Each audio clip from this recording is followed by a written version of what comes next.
कायदा जर आला तर त्याच्या अगोदर पळवाटीत शिवाजी महाराजांनी या जातीपातीला कुठेही थारा दिलेला नाही. जात ही जन्मापासून नाहीये. सौंदाळा गाव जातीमुक्त घोषित झालं. मी स्वतःचा दावा घातला. बोलायला आपण काही बोलू शकतो, परंतु कृतीतून दाखवणे गरजेचं आहे.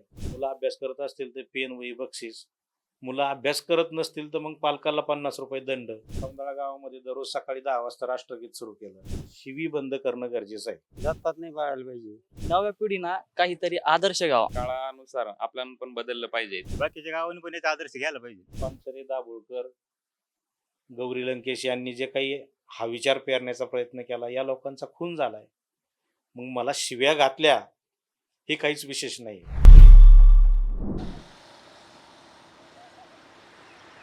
सौंदाळा अहिल्यानगर जिल्ह्यातील नेवासा तालुक्यातलं 2,500 लोकसंख्येचं हे गाव 5 फेब्रुवारी 2026 पासून महाराष्ट्रभरात आणि देशभरात या गावाची चर्चा सुरू आहे. आणि ही चर्चा सुरू आहे ती जातमुक्त गावासाठी सुरू केलेल्या अभियानासाठी. परंतु हा एकच पुढाकार गावानं घेतलेला नाहीये. यासोबतच शिवीबंदी, हुंडाबंदीसाठी देखील या सौंदाळा गावच्या ग्रामपंचायतीनं ग्रामसभेत ठराव केलेत आणि नियम मोडणाऱ्यांवर 500 रुपयांपासून ते 5,000 रुपयापर्यंत दंडात्मक कारवाईचा बडगा उगारलाय. आपल्या गावातली पुढची पिढी ही सुसंस्कृत घडावी, त्यांनाही उत्तम आणि दर्जेदार शिक्षण मिळावं म्हणून ते प्रयत्नशील आहेत. शाळेच्या माध्यमातून विविध उपक्रम चालू आहेत. शाळेची पिढी आणखी सुसंस्कृत व्हावी याच्यासाठी आता शाळेमध्ये AI लॅब उभारली जाणार आहे.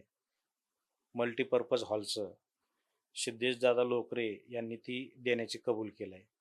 आणि शाळा म्हणून तर आहेच आहे, परंतु आता आमचं पुढचं जे व्हिजन आहे की जसं बाबासाहेब आंबेडकर सांगायचे की तरुणांनी राजकारणात कधी यावं की स्वतःच्या घर चालन एवढा पैसा आपल्याकडे असला, मग त्याच्यानंतर पुढे राजकारणात येण्याचा विचार करा. म्हणजे कुटुंब चालन, सदन होईल एवढा पैसा आपल्याकडे असला पाहिजे. याच्यासाठी तर मग कार्यकर्ता लाचार होत नाही. म्हणून सौंदाळा गाव ग्रामपंचायतीने निर्णय घेतलाय की पुढील कालावधीमध्ये ग्रामपंचायत स्वतःचा व्यवसाय सुरू करणार आहे आणि त्याच्यामध्ये गावातील तरुणांना, विधवा महिला असतील त्यांना, या सगळ्यांना रोजगार उपलब्ध करून द्यायचा. गावातला तरुण गावातच काम करेल आणि सदन होईल आणि तो कोणाच्याही समोर लाचार होणार नाही. याच्यासाठी आता काम करायचं. छत्रपती शिवाजी महाराज, फुले शाहू आंबेडकर यांच्या विचाराने सौंदाळा गावामध्ये शिव्याबंदीचा ठराव झालेला आहे. यांच्या विचाराने हुंडा देणारा घेणारा कळवा त्याला 5,000 रुपये दंड आणि कायदेशीर कारवाई, हा सुद्धा ठराव झालेला आहे. घरेलू हिंसा जर कुणी आपल्याला कळवलं तर त्याचं नाव गुप्त ठेवून त्याला 2100 रुपये बक्षीस आम्ही देणार, हा ठराव देखील घेतलेला आहे. सौंदाळा गावातील मुलांचा गुणवत्ता वाढावी, सुशिक्षित पिढी घडवावी याच्यासाठी संध्याकाळी 6 ते 8 सायरन वाजवला जातो.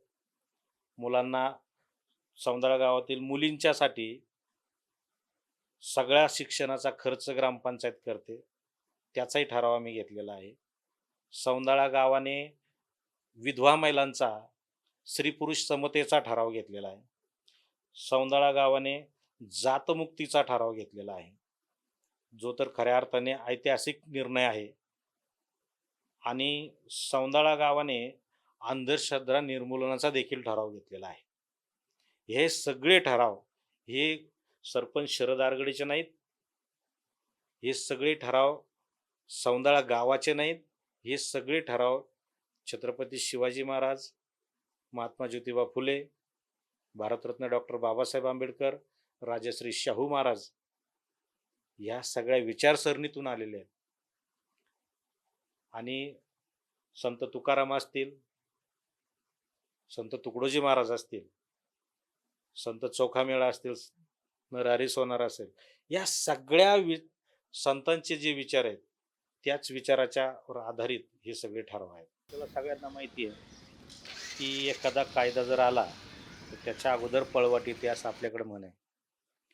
आणि माझं मत आहे की आपण जे काही आता गावामध्ये आम्ही योजना राबवल्या, गावाच्या ग्रामसभेमध्ये ते ठराव पास झाले, तर त्या तत्कालीन परिस्थिती ज्या ज्या उद्भवल्या त्याच्यावर ते एक सोल्युशन आम्ही काढण्याचा प्रयत्न केला.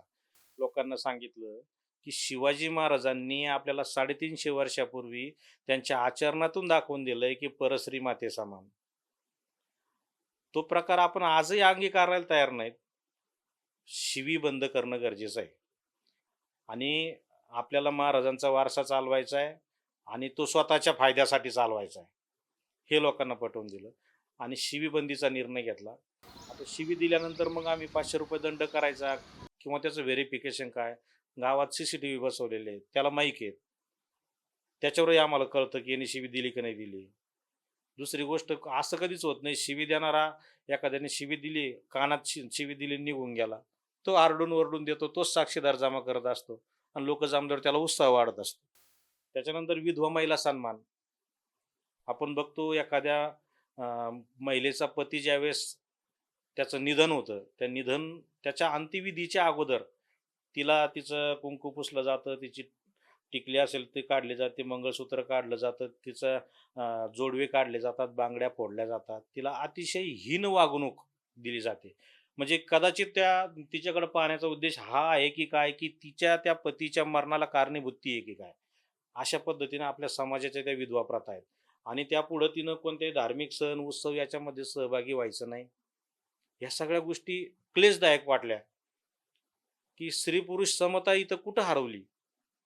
आणि मग तिला जर समजा पॉझिटिव्ह दुसऱ्या अँगलने जर विचार केला तर करता घरातला पुरुष गेलाय, तिच्या त्या लहान मुलांच्या शिक्षणाची जबाबदारी असेल, वृद्ध सासू सासऱ्यांची जबाबदारी असेल, संपूर्ण घर चालवण्याचा आर्थिक जो काही नियोजन आहे सगळं तिच्याकडे आलेलं असतं आणि तिला घराच्या बाहेर पडून 2 पैसे कमवले तर तो प्रपंच चालणार आहे. पण आपला समाज काय सांगतो, चूल आणि मूल, तू बाहेरच पडायचं नाही, तू चांगले कपडेच घालायचे नाहीत. मग याच्यावर आम्ही सोल्युशन म्हणून ग्रामसभा घेतली. ग्रामसभेमध्ये हा विषय मी मांडला, कारण प्रत्येकाच्या घरामध्ये कोणी ना कोणी विधवा आहे. आई असू शकते, बहीण असू शकते, तिचा आदर प्रत्येक जण करतो, पण त्या अँगलने कधी विचार केला नव्हता. लोकांना तो विषय पटला आणि मग आम्ही ठराव घेऊन टाकला की सौंदाळा गावातील महिलांना, विधवा महिलांना कुंकू लावण्याची परवानगी असेल, मंगळसूत्र घालण्याची परवानगी असेल, महिलांचा जो काही साजशृंगार आहे सगळे करण्याची परमिशन असेल. आणि माझ्या वाढदिवसाच्या दिवशी मी त्यांच्याकडून औक्षण करून सुरुवात केली. नंतर मग 26 जानेवारी 15 ऑगस्टला त्यांच्या हाताने झेंडावंदनाचे कार्यक्रम घेतले. अगदी गणपती बसल्यानंतर त्यांच्या हस्ते आरती करून घेतली. नवरात्रात देखील देवीची त्यांच्या हातून आरती करून घेतली आणि लोकांचा एक थोडासा त्यांच्याविषयीचा पॉझिटिव्हचा कसा होईल तो प्रकार आम्ही त्यामध्ये केला. नंतर मग विधवा पुनर्विवाहाला देखील परवानगी द्यावी हे पण लक्षात आलं. एक विधवा पुनर्विवाह लावला देखील. त्यानंतर मुलांच्या शाळेच्या बाबतीमध्ये जी गुणवत्ता आहे ती सुधारली पाहिजे. याच्यासाठी संध्याकाळी 6 ते 8 या वेळेमध्ये मोबाईल बंद ठेवून सगळ्यांनी, मग त्यावेळेस आम्ही सायरन वाजवला जातो गावामध्ये, मुलांनी तो मोबाईल बंद ठेवायचा, पालकांनी सुद्धा मोबाईल बंद ठेवायचा आणि मुलांचा अभ्यास घ्यावा याच्यासाठी तो प्रोग्राम चालू केला. आणि त्या वेळेमध्ये मुलं खरंच अभ्यास करतात का याच्यासाठी आम्ही प्रत्यक्ष त्या घरी जाऊन व्हिजिट देतो. मुलं अभ्यास करत असतील तर पेन वही बक्षीस, मुलं अभ्यास करत नसतील तर मग पालकाला 50 रुपये दंड. आणि ह्या सगळ्या योजना नुसत्या जाहीर केल्या आणि थांबलो नाही, तर त्याची अंमलबजावणी केली आणि त्याचा पॉझिटिव्ह रिपोर्ट अतिशय चांगला आहे. हे सगळं करत असताना 5 फेब्रुवारी रोजी जो काही जातमुक्तीचा ठराव घेतला त्याचं खरं कारण असं होतं की आपण बघतो बीडसारख्या जिल्ह्यामध्ये जातीवादाचं प्रमाण अतिशय मोठ्या प्रमाणामध्ये महाराष्ट्राला बघायला मिळालं. आणि मग एखादा आजार झाल्यानंतर त्याच्यावर उपचार करायचा, त्याच्यासाठी वेगवेगळ्या लसी घ्यायच्या. आमचं मत आहे की हा जो काही प्रकार तिकडं चालला तो आमच्यापर्यंत येऊ नये. म्हणजे हे विष इतकं खोलपर्यंत गेलंय की एकमेकांच्याकडं दैनंदिन व्यवहार ठेवणारे माणसं एकमेकांशी बोलत नाहीत, अशी परिस्थिती तयार झाली. पण मग याच्यावर काहीतरी सोल्युशन काय केलं पाहिजे, तर जातमुक्त झालं पाहिजे. म्हणून आम्ही अगोदर सौंदाळा गावामध्ये दररोज सकाळी 10 वाजता राष्ट्रगीत सुरू केलं. राष्ट्रगीत सुरू करायचं कारणच असं होतं, की ते 52 सेकंदाचं राष्ट्रगीत सकाळी 10 वाजता लावल्यानंतर अगदी शेतामध्ये मजूर काम करत असलं तर तिथं देखील उभं राहतात. आणि खऱ्या अर्थाने त्या 52 सेकंदामध्ये आपण भारतीय असतो. इतर जातीपातीचे कुठेही नसतो. आणि लोकांना मग त्याच्यातून संदेश दिला, की बाबा राष्ट्र प्रथम आहे. आणि राष्ट्र ज्यावेळेस हा विषय येतो त्यावेळेस सगळे एक असतात त्या राष्ट्रामध्ये. आणि मग ती भावना कुठेतरी रुजवायचा प्रयत्न केला. ग्रामपंचायत समोर जे छत्रपती शिवाजी महाराजांचं अष्टमंडळ लावलंय त्याच्यामध्ये हा संदेश देण्याचा प्रयत्न केला, की जाती धर्म सगळं सोडून 18 पगड सगळं हे जे एकत्र आलं आणि मग स्वराज्य निर्माण झालं. शिवाजी महाराजांनी या जातीपातीला कुठेही थारा दिलेला नाही, हा संदेश लोकांपर्यंत पोहोचवला. आणि ज्या ज्या संतांच्या माध्यमातून तुम्ही ज्यांचा आदर ठेवता त्यांनी सगळ्यांनी तुम्हाला जातपात सोडून एकत्र यायला सांगितले. ते वेगवेगळे दाखले आम्ही त्या ठिकाणी दिले आणि लोकांना तो विषय पटला, की खऱ्या अर्थाने आपल्याला जात सोडायची गरज आहे. बहुमताने कुणीही विरोध न करता तो ठराव पास झाला आणि सौंदाळा गाव जातीमुक्त घोषित झालं. आणि त्याचा परिणाम इतका चांगला झाला, की आता कुठल्याही राष्ट्रपुरुषाची जयंती ही ज्या त्या जातीवाईज होत नाही. आता सगळे गाव एकत्र येऊन ती जयंती साजरी करलं. मी स्वतःचा दावा घातला. महाराष्ट्रामध्ये हा जो काही अशोक खरातचा प्रकार आहे, मागील 1-1.5 महिन्यापासून पाहतोय आपण प्रत्येकाच्या म्हणजे घरातल्या टीव्हीवर असेल, मोबाईलवर असेल, व्हॉट्सअपवर सगळीकडं अशोक खरातच दिसतोय. म्हणजे तो कदाचित नाशिकमध्ये होता पण 1.5 महिना माग सगळ्याच्या घरातच होता असं म्हटलं तर काय. आणि हा जो काही अंधश्रद्धेतून झालेला प्रकार आहे, हा प्रकार अचानक कोणी बी गेलं आणि त्या अंधश्रद्धा एवढी मोठी स्वीकारली असं होत नाही. छोट्या छोट्या अंधश्रद्धेतून माणूस मोठ्या अंधश्रद्धेमध्ये गुंतलं जातं. आता 10व्याच्या निमित्ताने जो काही कावळा शिवण्याचा प्रकार आहे, ही जी काही अंधश्रद्धा आहे, या अंधश्रद्धेच्या माध्यमातून मला लोकांना हे सांगायचे, की हजारो लोक आपण जमतो आणि कावळ्याची वाट पाहतो. आणि मग तो कावळा शिवला, मग ते तृप्त झालं किंवा मोक्ष मिळाला, हा जो काही तुमचा भ्रम आहे. कावळा त्याला माहिती नसतं माणूस मृत आहे की जिवंत आहे, तो त्याचं अन्न शोधायला आलेला असतो. हा भ्रम लोकांच्या डोक्यातून जावा, सत्य कुठेतरी स्वीकारलं पाहिजे लोकांनी.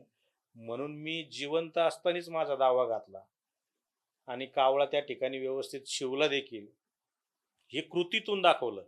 कारण आजकाल मार्गदर्शन करताना बोलायला आपण काहीही बोलू शकतो, परंतु कृतीतून दाखवणे गरजेचं आहे. मग लोकांच्या लक्षात येतं. म्हणून तो कृती कार्यक्रम होता. धाडसी निर्णयामध्ये विरोध होणार नाही असा अजिबात नाही. तसं जातमुक्तीच्या बाबतीमध्ये गावाला मला म्हणजे 100% अभिमान वाटतो माझ्या गावचा, की कुणीही विरोध केला नाही. कारण ती काळाची गरज आहे, प्रत्येकाला पटतंय. आता जसं समजा दावा वगैरे हे जे काही अंधश्रद्धा हे दूर करण्यासाठी आम्ही जे काही उपक्रम केले, मला समक्ष येऊन कुणी विरोध नाही केला. परंतु जेव्हा हे सोशल मीडियावर दिसतं, काही कमेंट वाचायला मिळतात, तर तो जो काही विषय आहे, खऱ्या अर्थाने ज्यांनी म्हणजे पानसरे, दाभोळकर, गौरी लंकेश यांनी जे काही हा विचार पेरण्याचा प्रयत्न केला, या लोकांचा खून झालाय. मग मला शिव्या घातल्या हे काहीच विशेष नाही. ते मी समजू शकतो की त्या कोणत्या विचाराचे लोक ते आपल्या बरोबर या पद्धतीचे व्यवहार करतात आणि त्या गोष्टी आपण ग्राह्य धरल्या पाहिजेत. लोकशाही आहे, विरोध होणार आहे. परंतु विरोध होणार आहे म्हणून जर समजा आपण विचार मांडण्याचे थांबलो, तर मग छत्रपती शिवाजी महाराज, फुले शाहू आंबेडकर यांना फोटोपुरतच मर्यादित ठेवायचं का? हे सगळे जे काही कार्य आम्ही करतोय ते त्यांचे विचार आहेत आणि मग त्यांना फोटोपुरतं मर्यादित ठेवायचं नाही. त्यांचा विचार आजही काळाला जर कोणी महाराष्ट्राला, देशाला आपल्या तारू शकतो तर ते विचार आहेत. गावकऱ्यांना देखील आपल्या ग्रामपंचायतीनं घेतलेल्या जातमुक्ती, हुंडाबंदी आणि इतर सर्वच निर्णयांचा अभिमान वाटतोय. एकदम आनंदाने. म्हणून आम्ही आमची मुलं शेतातून लांबून आणून घालतो, घेऊन जातो. आमच्या तिकडे जवळच्या शाळा आहेत, पण त्याच्यापेक्षा आम्ही इथं आणून घालतो, घेऊन जातो.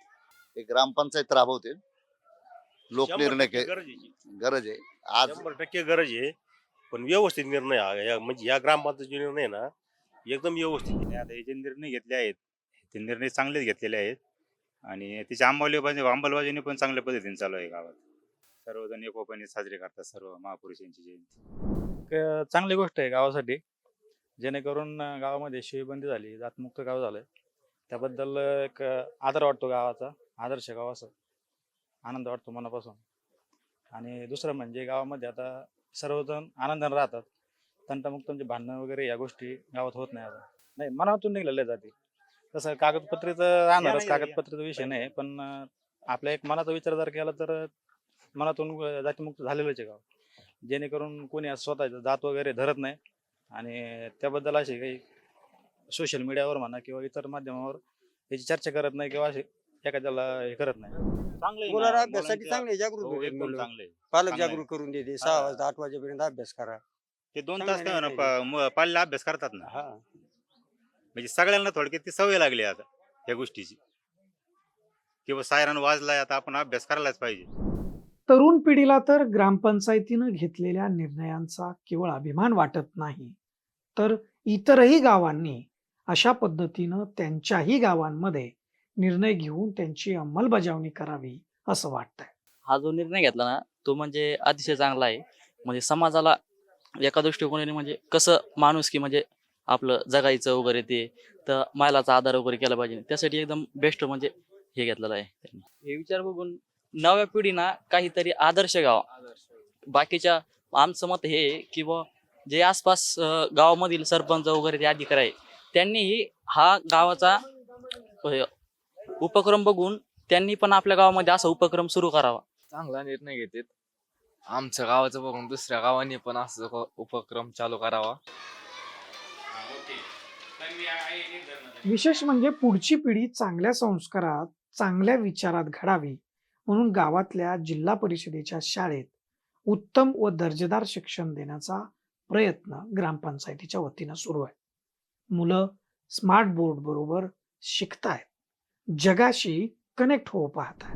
तर जसं की आज आपण पाहतोय, काळ बदलला, शिक्षणाची माध्यम बदलली, परिस्थिती बदलली. त्यानुसार काळानुसार आपल्याला पण बदललं पाहिजे. आणि आज आपण बदलत्या काळानुसार स्मार्ट बोर्ड फळ्याची जागा घेत आहेत. स्मार्ट बोर्डच्या सहाय्याने आपण विद्यार्थ्यांना त्यांच्या सर्व प्रकारची शैक्षणिक साहित्याची जी पूर्तता आहे ती यामधून होऊ शकते. दुसरी महत्त्वाची गोष्ट, जे काय अनुभव असतात जे विद्यार्थ्याला प्रत्यक्ष पाहायला मिळत नाहीत, उदाहरणार्थ समुद्र किनारा आपण या ठिकाणून पाहू शकत नाही, किंवा चंद्राची भेट, चंद्रावर मानव उतरला, तो अनुभव विद्यार्थी प्रत्यक्ष घेऊ शकत नाहीत. तर ते जे दृश्य समूहातलं असतं, जे विद्यार्थ्यांना दिसावं, ते प्रत्यक्ष अनुभव आपण या ठिकाणी यूट्यूब असेल किंवा गुगल सर्चच्या माध्यमातून देऊ शकतो.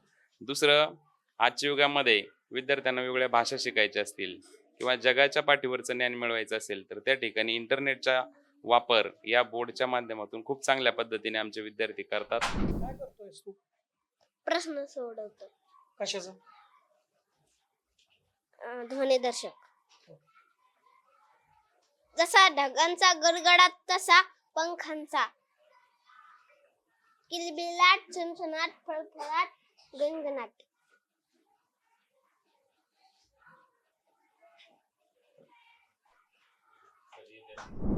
काय करते? काय आहे ते? बेरीज करून दाखव. 5 आणि त्याच्यामध्ये आणखी 4 मिळाले 9. हा क्लास सगळा हा इंटरेक्टिव्ह बोर्ड वगैरे खूप छान वाटतं. काय काय शिकायला मिळालं? गणित सगळं शिकायला मिळतं याच्यात. तुला काय? गणित, इंग्रजी असे वेगवेगळे पॅटर्न आम्हाला शिकायला मिळतात. गणित, इंग्रजी, मराठी, बुद्धिमत्ता सगळं आम्हाला शिकवतात सर. आजच्या ह्या जातीभेदाच्या ह्या समाज व्यवस्थेमध्ये आपल्याला सौंदाळ्यातली ही जी परिस्थिती आहे ही आदर्शवत वाटते. कितीही शिक्षित झाला तरी हुंडा घेण्याचं काही थांबत नाही.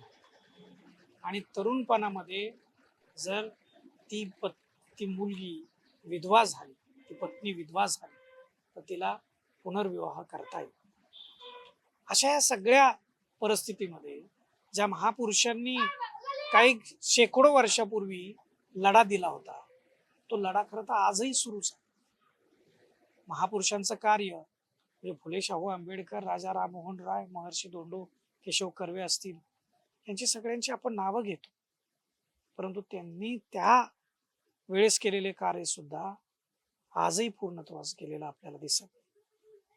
छत्रपती शिवाजी महाराजांनी जे रयतेचं स्वराज्य उभा केलं, त्या रयतेच्या स्वराज्यामध्ये कुठेही जातीभेदाला थारा नव्हता. हे आपण बघितलं. हा इतिहास आपल्याला आपल्या समोर आहे. परंतु वास्तवामध्ये काय परिस्थिती आहे, हे सगळे विचार केवळ आपल्याकडं भाषणापुरते दिसतात. आणि आज आपण बघितलं की हे सौंदाळा जे गाव आहे अहिल्यानगर जिल्ह्यातलं, नेवासा तालुक्यात, एक मार्गदर्शक गाव, देशातलं पहिलं गाव म्हणता येईल की ज्यांनी जाती उखडून फेकल्या, त्यासाठी ठराव केला. आणि नुसतं ठराव करून ते थांबले नाहीत, तर तुमच्या आमच्या मनातली जात ही जाण्यासाठी त्यासाठी कार्यप्रणाली त्यांनी आखली. त्यासाठी महापुरुषांच्या जयंत्या असतील, वेगवेगळ्या उपक्रमाच्या माध्यमातून ही जातीची धर्माची दरी कमी करण्यासाठीचं ते काम ग्रामपंचायतीच्या माध्यमातून, शाळेच्या माध्यमातून उद्याचं जे आपलं भविष्य आहे त्यांच्यावर संस्कार करण्याचं काम, आधुनिक तंत्रज्ञानाच्या द्वारे ती पिढी जगाला कनेक्ट करण्याचं काम सुरू. प्रत्येक गावामध्ये जर असं काम सुरू झालं तर सुजलाम सुफलाम भारत व्हायला किती वेळ लागला. महात्मा गांधीजी म्हणाले होते खेड्याकडे चला, पण आपण नुसतं खेड्याकडे जाऊन उपयोग नाही, तर खेड्यामध्ये गावांमध्ये अशा पद्धतीनं काम उभा राहणं हे आवश्यक आहे. त्यामुळं त्या गावांमध्ये जी तरुण पिढी सध्या कार्यरत आहे, जी या गावाचा कारभार हाती घेऊ पाहते, त्यांच्यासाठी हे मार्गदर्शक गाव. तुम्हाला याविषयी काय वाटतं ते व्हिडिओच्या खालील कमेंट बॉक्समध्ये आपण जरूर आपलं मत नोंदवा. आणि फॉर द पीपल न्यूज चॅनलला लाईक, फॉलो, सबस्क्राईब जरूर करा. कॅमेरामन अनिल गजालेसह मी Deepak Darade, for the people news, सौंदाळा.